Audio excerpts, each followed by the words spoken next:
Hello, hello, j'espère que vous allez bien. On se retrouve pour une nouvelle vidéo et aujourd'hui je vous fais la deuxième partie de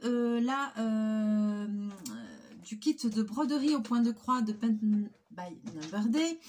Voilà, donc je leur ai envoyé un petit mail, j'attends leur retour pour tout ce qui concerne le code promo, etc. Donc je pense que je vais quand même publier cette vidéo une fois que je l'aurai tournée. Et puis après, dès que j'aurai leur retour, je compléterai la description avec toutes les informations qu'ils me donneront. Voilà. Alors, j'avais tourné la deuxième partie, mais il y a eu un bug et ça n'a rien enregistré. Donc, du coup, je suis obligée de recommencer. Donc, en fait, vous allez pouvoir constater que sur la toile, j'ai déjà fait un petit bout. Voilà, je vais vous montrer ça. J'ai déjà brodé un tout petit bout parce que c'était la première partie, ce que j'avais fait, voilà, avec les explications. Et puis il y a eu un bug, donc je suis obligée de refaire. Voilà, voilà. Alors là, je pense pour le coup que je vais peut-être même changer de couleur ou quelque chose comme ça, parce que là j'étais sur du jaune marron. Ouais, et il n'y a pas de grande zone parce que je voudrais commencer par une zone un peu grande, par quelque chose de facile. Et après, dans une autre vidéo, je vous expliquerai bien comment, quand on change des lignes, quand il y a des décochements, des choses comme ça, comment on fait. Mais en fait, c'est que de la logique. C'est que de la logique. Je me suis munie aussi d'un petit papier comme ça quadrillé parce que je me dis que c'est plus facile pour vous expliquer certaines choses. Donc, je vais peut-être, est-ce que je change de fil et comme ça, je vais vous faire un truc plus facile. Donc, j'avais dit, le bleu, c'est le 5. Pour commencer sur un endroit où il y a bien la même couleur. Pour que ce soit plus facile pour vous, pour comprendre. Puisque cette vidéo s'adresse aux débutants. Donc, je vais changer de fil. J'avais débuté avec du marron, mais là, je vais me mettre en noir. Pour que ce soit un peu plus facile niveau compréhension. Donc, comme au premier coup, je vais prendre 2 brins de fil. Je sépare mon fil comme ceci.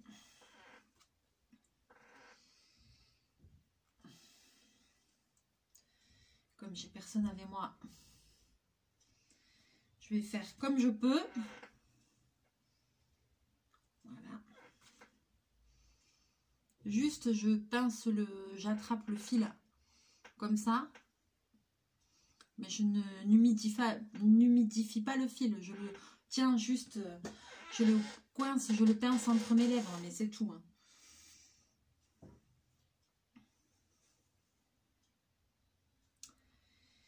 Et hop, je vais enfiler mon aiguille.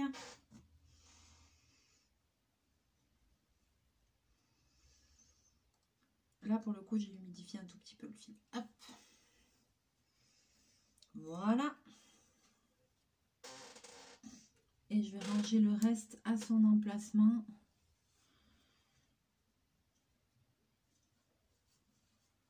Voilà. Et je vais vous basculer et je vais vous expliquer certaines petites choses. Alors, je m'installe. C'est parti. Alors, première chose que je voulais vous expliquer. Donc, ce qu'on va faire, c'est qu'on va faire... donc, je vais continuer ici. Mais ce que je vais faire, c'est que je vais faire un petit peu de cette partie bleue. Je vais commencer cette ligne-là. Hop, une petite épingle. Je vais commencer ici et je vais commencer par des lignes droites, vous voyez, comme ça, toutes simples pour vous montrer. Voilà, je ne vais pas commencer par une croix toute seule, isolée. Je vais commencer des grandes lignes simples. Voilà. Comme ça, c'est plus facile pour vous montrer déjà comment commencer, comment s'arrêter, etc.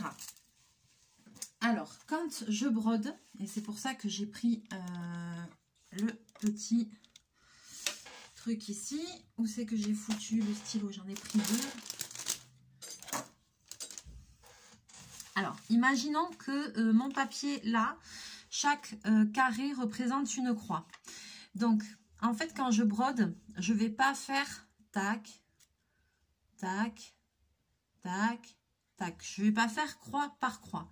Surtout si j'ai une zone où c'est la même couleur. Je vais faire, par exemple, je vais d'abord définir mon orientation dès le début de mon premier point de la toile. En fait, il faut que je brode tout le temps dans le même sens. Donc, par exemple, je vais me dire, ben, je commence comme ça. Donc, je vais faire comme ça. Après, je vais prendre mon aiguille là, là.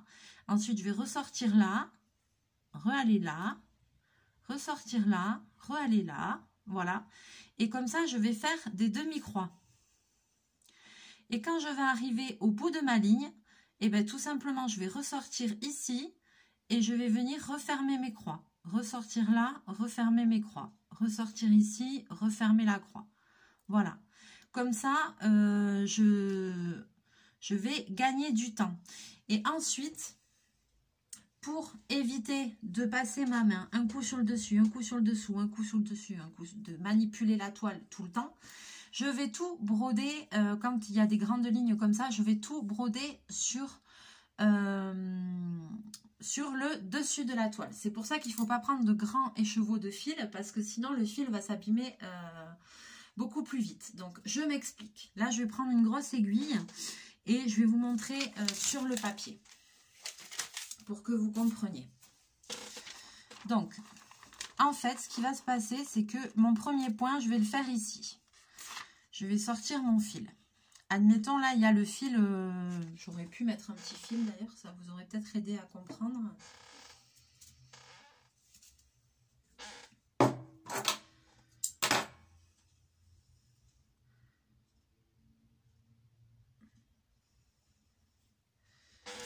En fait, je vais faire ma première croix ici. Ensuite, je vais rentrer là. Ensuite, je vais ressortir ici. Vous voyez, je fais des demi-croix.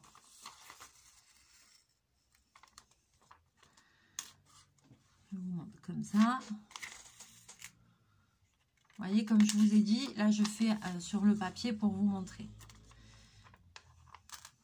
Oula.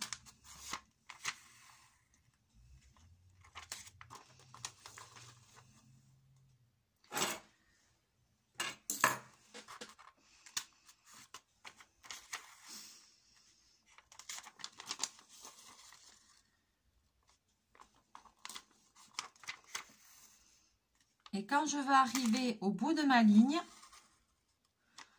je vais ressortir au coin opposé pour venir refermer mes croix et revenir dans le point ici. Tout simplement. Et ensuite, vous voyez, à chaque fois, je mets ma main dessus, je mets ma main dessous. Voilà, et ça, c'est une perte de temps, un peu. Donc, ensuite, ce que je vais faire, c'est que je vais tourner mon travail et qu'en fait, je vais venir planter là, ressortir là et faire comme ça. Planter là, ressortir en face, comme ça. Je vais fermer mes croix et vous voyez, j'évite de faire dessus-dessous, dessus-dessous. Quand je vais arriver au bout de ma ligne, si je veux faire, si ma ligne, la ligne du dessous, elle commence au même endroit. Donc là, on est d'accord qu'au début, je faisais de haut, de ici à ici. Mais là, comme j'ai fini par ici, si je ressors mon fil là, ça va défaire mon point. Donc, je vais tricher pour le premier point uniquement. Je vais ressortir là et je vais revenir là. Et à nouveau, je vais reprendre mon rythme initial. Je vais sortir à côté. Pareil, je vais incliner mon papier pour ma toile pour être plus à l'aise. Et je vais commencer ma deuxième ligne. Voilà. Et vous voyez, en évitant toujours de faire ce mouvement de dessus-dessous. Là, à nouveau, quand j'arrive au bout de la ligne, eh ben, je sors en face. Et en fait, maintenant, je vais à reculons. Hop là.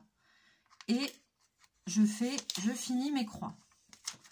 Voilà, je pense que de le faire comme ça, c'était vraiment la meilleure solution pour que vous compreniez, que vous le voyez en gros plutôt qu'en tout petit sur une toile.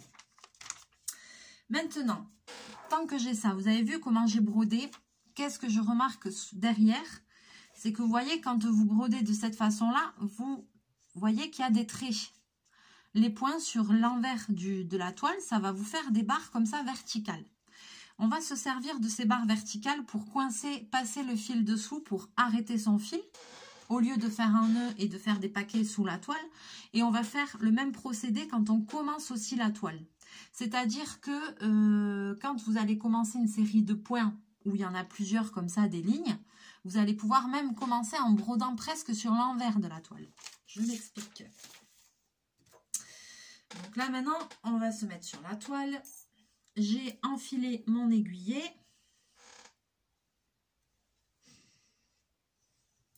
Mais je vous montrerai aussi une technique pour faire, comment dirais-je, un nœud qui ne soit pas un gros paquet. Donc là, on y va. Alors, je vais juste décaler un peu parce que je ne suis pas très bien placée. Donc là, ici, je vais tirer, je ne fais pas de nœud. Vous voyez. Et je vais tenir le fil, je vais le coucher et je vais le tenir avec mon index. Et je vais commencer ma première demi-croix. Ensuite, il va falloir que je continue pour faire ma deuxième demi-croix. Et à ce moment-là,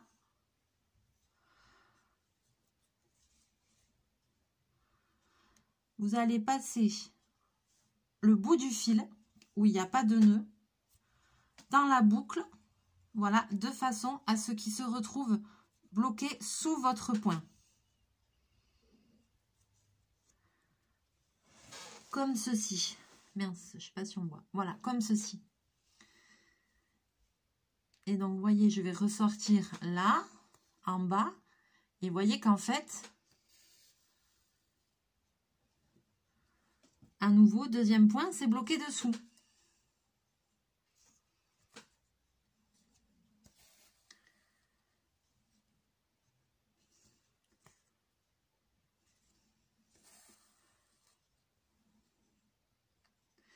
Donc ça, votre fil, vous le bloquez sous 4 ou 5 points si vous pouvez. Voilà, c'est bien. Et maintenant, je prends ma toile sur le dessus. Je l'incline, comme je vous disais, en fait, je l'ai inclinée de sens. Je l'ai plus face à moi, elle est perpendiculaire à moi. Et maintenant, je vais pouvoir commencer à broder sur le dessus. Sans avoir à changer tout le temps, à mettre ma main tout le temps dessus, dessous, etc. Vous voyez?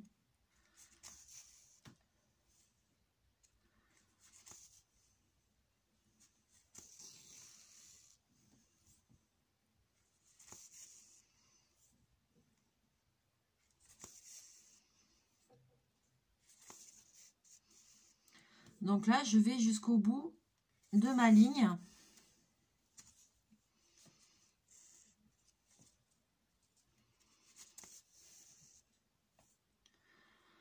Là, il y a marqué 0,5, ça correspond à la couleur, mais ça va jusqu'au bout. Hein. Je dois passer sur le 0,5. C'est juste le numéro de la couleur, en fait. Voilà. Et maintenant, je reviens en arrière.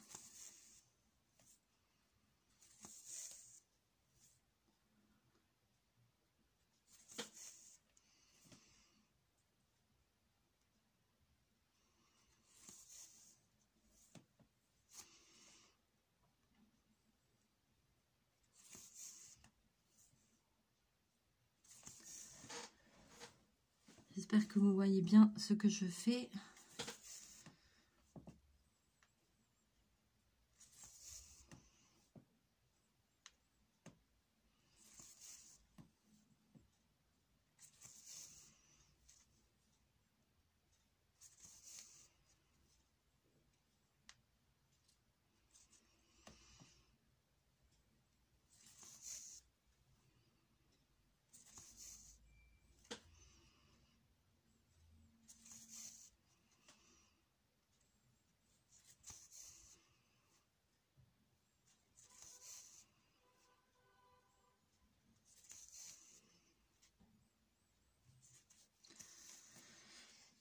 Dernier point de ma ligne. Donc là, la toile, je la mets face à la caméra comme si c'était, comme si vous étiez moi en train de broder.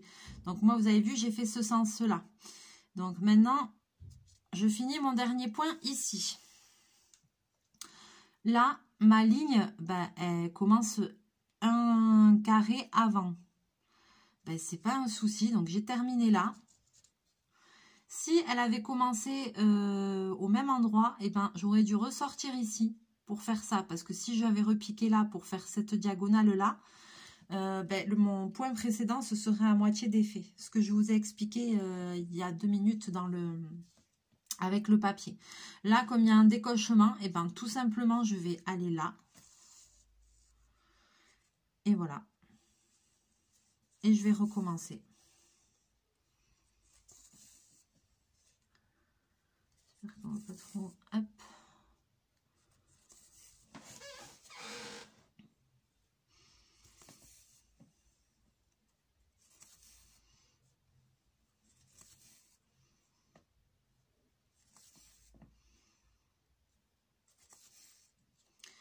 Alors, j'espère que mes explications sont claires. Voilà, moi, c'est ma façon de faire, en fait. C'est ma technique que je me suis trouvée. Donc, voilà, mais n'hésitez pas à me laisser vos commentaires, n'hésitez pas à me laisser vos questions. Je pense que en faisant les explications comme je vous ai fait sur un papier avec un quadrillage un peu plus gros, c'est plus facile pour comprendre. Et donc là, j'arrive au bout, je fais ma dernière demi-croix et je reviens en arrière, je ferme mes croix. Comme précédemment.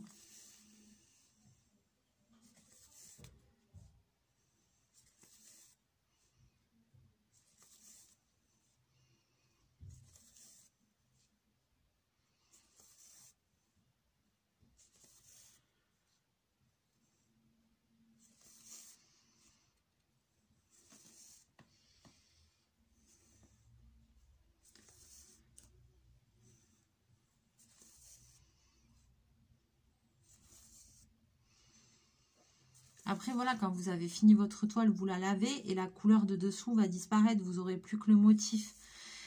Mais sachez-le, une toile comme ça, vous allez mettre énormément de temps à la faire quand même. Enfin, c'est plusieurs dizaines d'heures. Ça se fait pas en 5 minutes, quoi. Hein. C'est un travail artisanal. Hein. Là, il y a 2 croix. Et bien, c'est pas grave. Je vais me décaler de 2.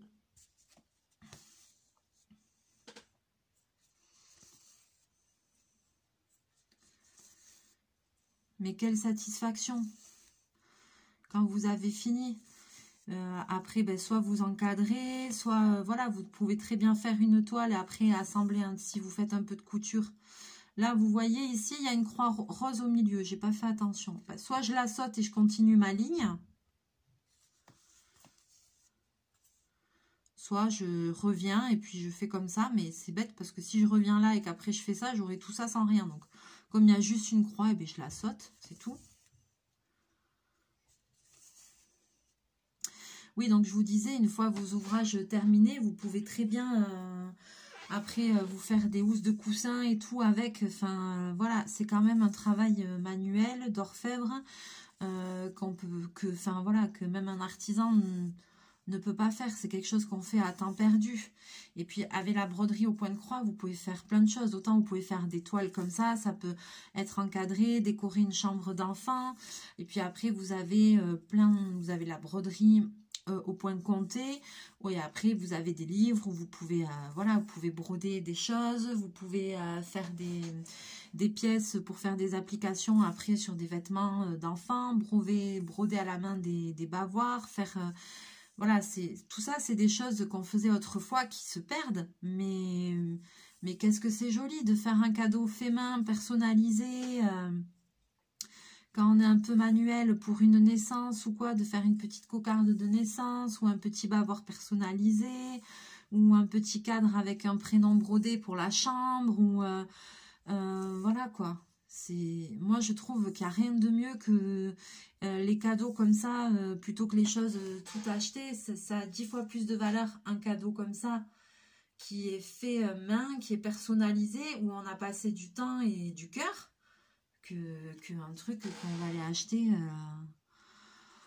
sur une liste de naissance dans une boutique. Voilà quoi. Enfin, au bout d'un moment, comment on faisait autrefois? Quand il y avait les mariages, les trucs, les machins, on faisait ça, hein, on offrait, tout était brodé et tout, hein, les parures de linge et tout ça. Enfin, maintenant ça se fait plus, mais moi je vois que j'ai des clientes qui m'amènent des linges comme ça avec des initiales brodées et tout, des trucs des fois à réparer, des housses, des trucs comme ça, parce que ah ben ça vient de ma grand-mère ou mon arrière-grand-mère, c'est sentimental, j'y tiens beaucoup, ça se fait plus. Ben ouais, voilà. Nous, dans notre pays, des trucs comme ça se fait de moins en moins, quoi. Enfin, voilà. Par exemple, c'est vrai que, exemple, moi qui suis allée à Madrid pendant des années avec Natalia, en Espagne, ils ont beaucoup plus le goût. Mais il y a beaucoup de merceries et tout ça. Les femmes, elles cousent beaucoup plus, elles s'habillent. Les merceries, c'est blindé, il y a beaucoup de monde. Enfin, et puis, voilà, ils ont vraiment du goût pour ça. Alors, ça dépend un peu de la culture et du pays, quoi. Mais nous, ça c'est un peu... Mais en Espagne, il y a des vitrines avec des berceaux d'enfants, avec tout des dentelles, des trucs, des machins, enfin, comme on faisait autrefois, quoi. Mais vraiment, c'est un travail d'orfèvre, c'est magnifique. Alors là, j'ai pas mis de dé à coudre, mais je commence déjà à le sentir, hein. Moi, sans dé à coudre...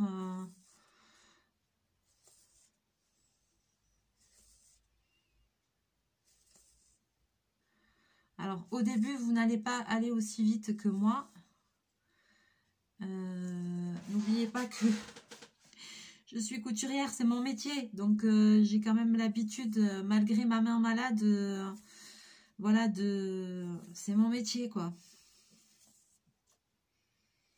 Ouais, ça va faire bientôt 17 ans que je suis à mon compte. J'ai fait 5 ans d'études.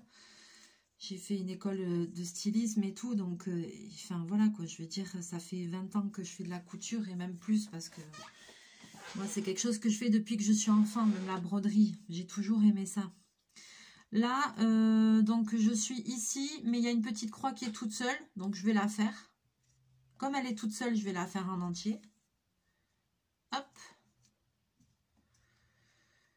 Je vais revenir là et je vais recommencer ma ligne.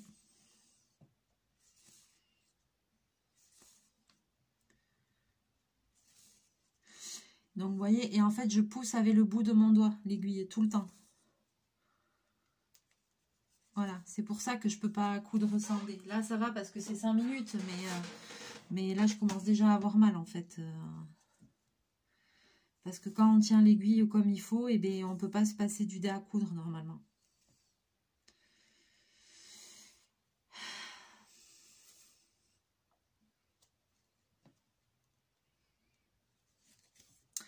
Sachez-le aussi pour des personnes qui ont un peu du mal parce que c'est petit, il y a des loupes qui se vendent avec des cordons que vous pouvez mettre autour du cou et où vous allez pouvoir voilà, avoir la loupe au-dessus de votre travail. Moi, là, pour ce genre de broderie, j'utilise pas de tambour parce que les toiles, elles sont rêches. Et en fait, je trouve pas que ce soit nécessaire. Et puis, si j'avais tendu la toile sur un tambour, je pourrais pas faire ma façon. Ce serait trop compliqué. Pour le coup, je serais vraiment obligée de passer la main dessus-dessous parce que la toile serait trop tendue. Voilà. Que si je la mets sur un tambour, je pourrais pas faire cette technique-là, en fait. Donc sur le tambour, moi je trouve que c'est bien quand c'est des points plus précis, quoi. Enfin, quand c'est vraiment de la broderie avec différents points. Mais là, pour de la broderie au point de croix, sur des toiles qui sont quand même Aïda, qui sont quand même un peu rugueuses, moi comme ça me suffit, hein. N'oubliez pas de vous laver les mains avant de commencer. Si vous transpirez des mains, vous pouvez aussi éventuellement mettre un petit peu de talc sur vos mains.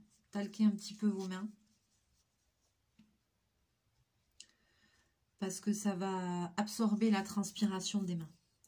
Surtout quand on travaille sur des couleurs claires et tout. Voilà, si vous avez un peu les mains humides, moi des fois c'est mon cas, ben ça peut être pas mal. Donc là, je vais arriver au bout de mon fil. Je continue encore un petit peu, on ne va pas gâcher. Donc vous avez vu derrière ce que je vous disais, ça fait tout droit. Ça fait des points tout droit.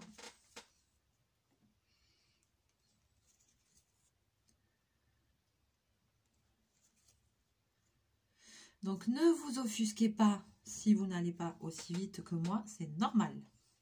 Bon, là, je vais arrêter mon travail. Donc je passe derrière. Et pour stopper mon travail sans faire de nœud, tout simplement, je vais ici passer mon aiguille sous ces points qui sont droits. Voilà, sous 3-4 points. 4, voilà, je passe. Et voilà. Et je coupe mon fil et c'est bien propre. Voilà, je vous montre le résultat. Bon, c'est du noir, donc vous n'allez pas voir de ouf, mais voilà le résultat. Et vous voyez, j'ai bien fait mes croix toutes dans le même sens. Voilà, voilà. J'espère que j'ai répondu déjà. Je pense que là, il y a les bases entre les deux vidéos. Il y a déjà plein de petits conseils. Donc, n'hésitez pas à me dire sous la vidéo si vous avez des questions.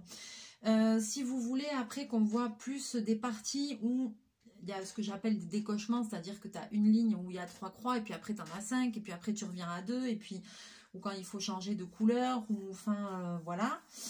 Je vous montrerai aussi comment faire un nœud qui soit discret. Parce que des fois, il n'y a pas le choix, on est obligé quand même de faire un nœud. S'il y a une croix qui... Des fois, il y a 2 croix qui se baladent toutes seules. Genre, vous voyez, par exemple, ici, là.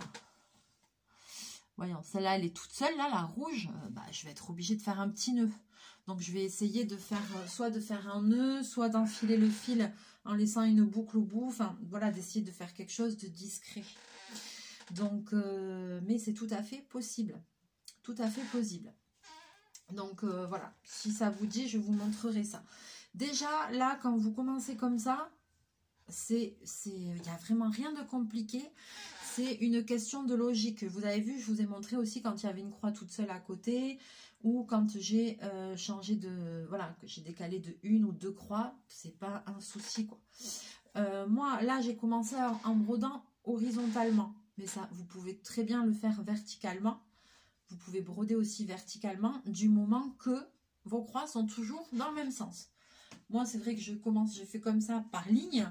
Mais vous, peu importe, si vous préférez broder de haut en bas et de bas en haut, parce que vous êtes plus à l'aise sur la toile, vous pouvez le faire. L'essentiel, c'est que les croix soient toujours dans le même sens pour qu'au niveau du relief et du rendu final, il y ait une uniformité et que le motif soit bien en relief. Voilà. Sur ce, je vais vous laisser là. J'espère que cette petite vidéo pour les personnes qui débutent, que ça vous a donné envie, que voilà, ça va vous aider. Peut-être si vous aviez des petites questions. Si vous en avez d'autres, n'hésitez pas à me les laisser. J'essaierai d'y répondre.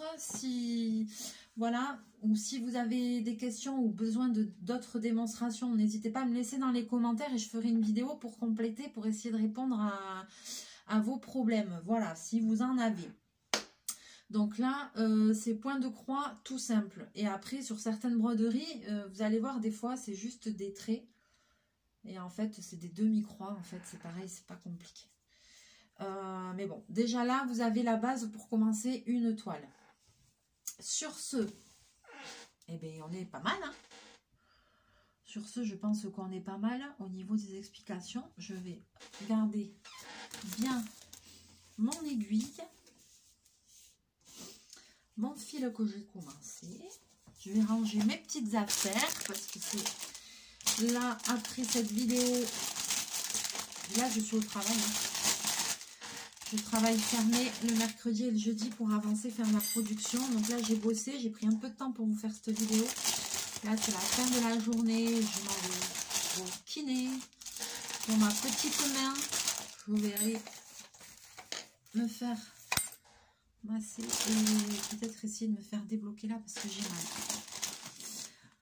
Voilà, voilà. Allez, j'attends vos commentaires avec impatience. Je vous fais plein de bisous, plein de mouchons. On se retrouve très bientôt dans une prochaine vidéo. Bye bye.